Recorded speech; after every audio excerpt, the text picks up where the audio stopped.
Before I start this next boss fight, I'd like to remind you all the last star that I got. Yeah, that was from beating the sunken ship. That was a long freaking time ago. Since then, I've had to go through the Land's End, Bellome's Temple, Monster Town, a whole bunch of side quests that I didn't really have to do, technically, but anyway, yeah.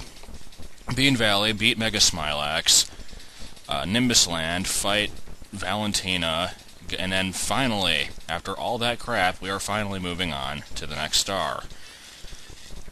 So, yeah, the game does not space them out very equally, which I've mentioned before. It isn't really a problem, but it's just kind of weird to think about. So here we get a whole bunch of funky things that fuse together to form something else, which is similar to something we will be seeing later, in some ways. Anyway, yeah, this is the Tsar Dragon. It's a fire dragon. I don't know what else to say about it. It's also very derpy looking. And being a fire dragon, I guess using logical RPG sense, it should be weak to ice. So I'm going to use a boosted snowy attack and see if this manages to do a ludicrous amount of damage to it. Apparently not. Why did that do so little? Okay, yeah, it summons these little dick peas. Which, I don't know, there's just this annoying little delay before they hit you. And yeah, you can get rid of them. I'm gonna be using Thunderbolt to get rid. Well, I guess at this point I don't have to. But I'm just wondering why Snowy did such a crappy amount of damage. I might as well use it again, see if I can get a better result. Maybe that was a fluke. I don't know. I know this boss is weak to ice, so I can't imagine why it's not doing very much. Okay, so those things do not explode when hit. And seizure-inducing flame wall, yay. I've already explained that, though, so I don't have to mention it again. I'll use a fire attack on it. No, I won't do that. You know, I don't know what else to do here other than... Yeah, see, that Lazy Shell is doing way more than the Snowy. Whatever. I guess we'll just see, how the, standard Sticky Glove attack does. Okay, then. I don't know. This isn't a very remarkable fight, I have to say. It's, like I said, it's a lava dragon. It's kind of dumb looking. That's about all that there is to it. And there's weird... Oh, it died. Except, yeah, it has a second phase. This one apparently is weak to lightning. Let us test this theory. Okay, that still is not a very remarkable amount of damage. So I'm guessing just more physical attacks against this thing. But yeah, there's just... What's with those funky statues in the back? I demand a backstory on those. Only 3 pick-me-ups, it's a bit concerning, actually. Not for this fight, but... Yay, I spoiled it. Except, not directly. Guess we'll just try to get this one over. I don't have the Geno boost anymore. And yet it still did more than the Shocker. Maybe the boost doesn't affect magic moves. It does only say attack. It's never clear if that is, like... if that includes magic attack along with it, or if it's just attack. But I guess it's just attack.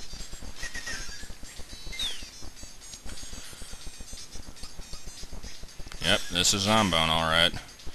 I like how, upon melting into lava, it somehow gains cloth. I don't know. And apparently the platform that they're standing on is, like, covered in lava in one part, and not sinking, but is, and I don't know. I'm just reading too much into the background, because I don't know what else to comment on. Yep, okay, it's dead. Not the hardest boss, not the easiest boss either. Level ups, yeah, haven't had those in a while. HP is always good. I think Gino already leveled up in the last segment, so yeah, we're good. And now that that is dead, we can totally get the next star with absolutely no interruptions or further delays. So let's let it slowly spin around, because, you know, no one's gonna steal it from us or anything. No need to hurry. Oh my god! No, I don't know. I probably wouldn't have pointed any of that out if not for the fact that I knew it was coming up, but still, like, just get the star faster and move on. You've taken 9 hours to get here. Which, 9 hours is my general time, I always say it. But, in this case, I don't know. It's a shortish RPG, so 9 hours isn't probably enough of a hyperbole. So yeah, we've got these guys. They are the Power Rangers and Voltron and every other thing of that type. I know that Power Rangers is definitely not original in any way. It's probably based off of some specific Japanese thing. Like, I know the battle footage is, but I don't know what show. I never really cared. Point is, there's a lot of those multicolor fighting team group force go time, yeah, group force time, yeah, goes. I'm just gonna shut up now.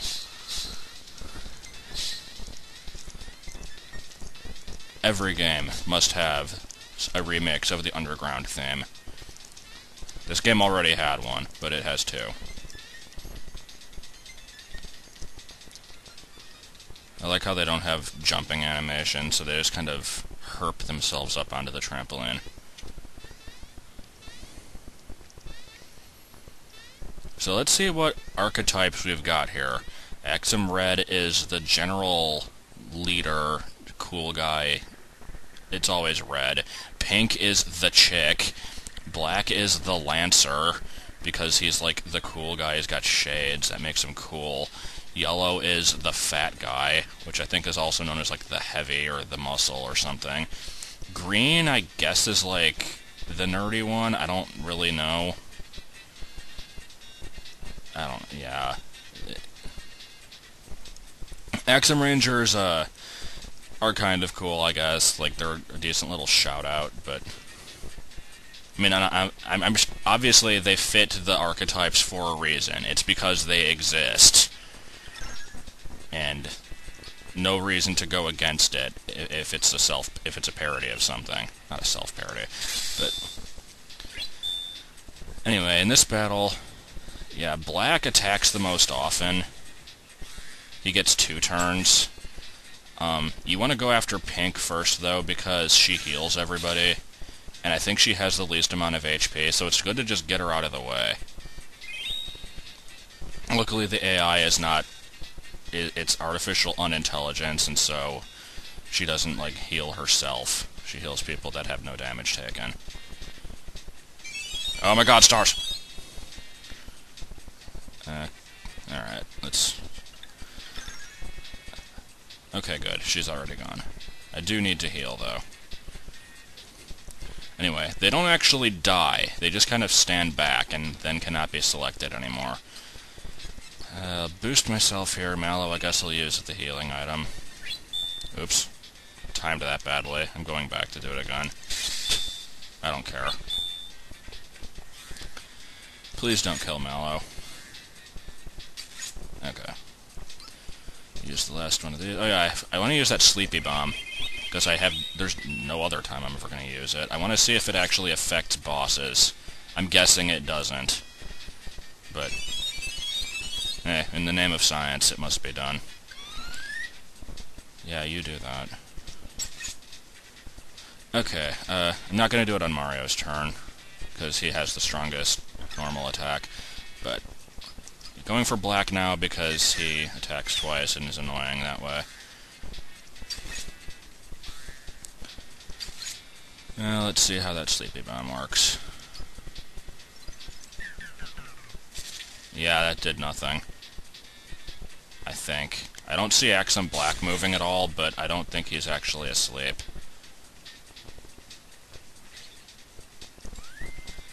Oh god. Let's see. Is he? You know, I'm not sure. But yeah, my team is dying, so... Time to start delving into this giant stockpile of Caro Colas I have. And... just... general strong attack for the hell of it. And it ends up doing 1 damage. Well, it did 2 to the green one. Okay, Black's dead.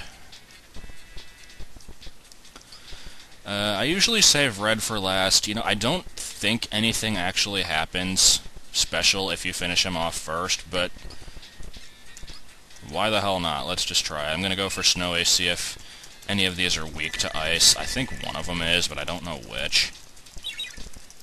It's not like the weaknesses show up that often anyway. Vigor up. Lame.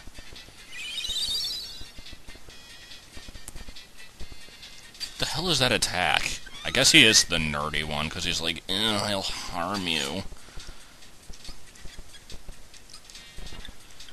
I'm pretty sure green is weak to jump, but yeah, for now, just going for red. I'm wondering if I'm going to get this battle finished before the segment's over. I've got a few minutes. First 2 people. Okay, so I guess that was his defeat.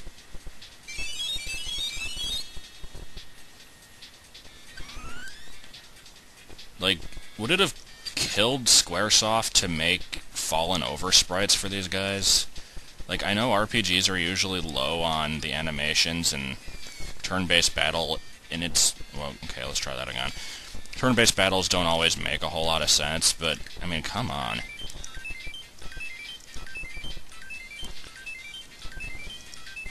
I'm just gonna keep doing this for a while. That did not do very much.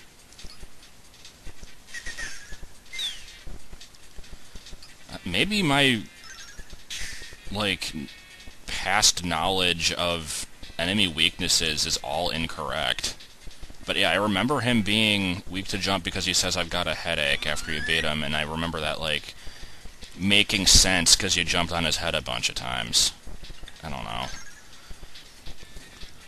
Body slam. Oh no, it has a 30% chance of paralysis, but it didn't work.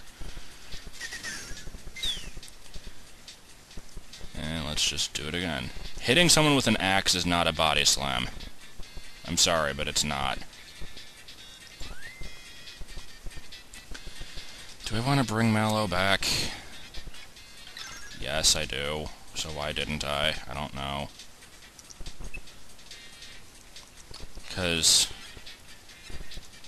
where's the pick-me-ups? Yeah, there we go. Yeah, the battle isn't over once you finish off the last guy. There's still one more thing to do afterwards. So let's just hope that that happens soon, because I would like to finish this with... when did Red come back? Oh, never mind. The message for Yellow being beaten is, I'm hungry, and then Red says, chew on your tongue. Anyway, formation ho. They strike a pose, and this happens. Oh, jeez. I didn't realize it did it on the first turn. Brr, I'm getting hit with sand, except it's not sand, it just looks like it. Okay. Well, now we get to beat on it a bit, because it takes a few turns to charge up. And yeah, now it's just Axum Rangers. It isn't like the Blade Ship or the Breaker Beam thing. It's just Axum Rangers. I don't know. So anyway, now it's the second turn, which... oh. I was going to heal on the next turn. Guess I didn't need to. And then... take off in random explosion, oh my god. I like to think that the act of them running off is what caused it to shake that way. Ah, my god. Yeah, I think this was probably censored in the Virtual Console version also. It was also censored as well. It probably wasn't. So, after all that, we finally get the red star. And get the red star, and... Yep, is there going to be a cutscene? No. Okay, so next time we move on with the plot and come up to the last area of the game. See you then.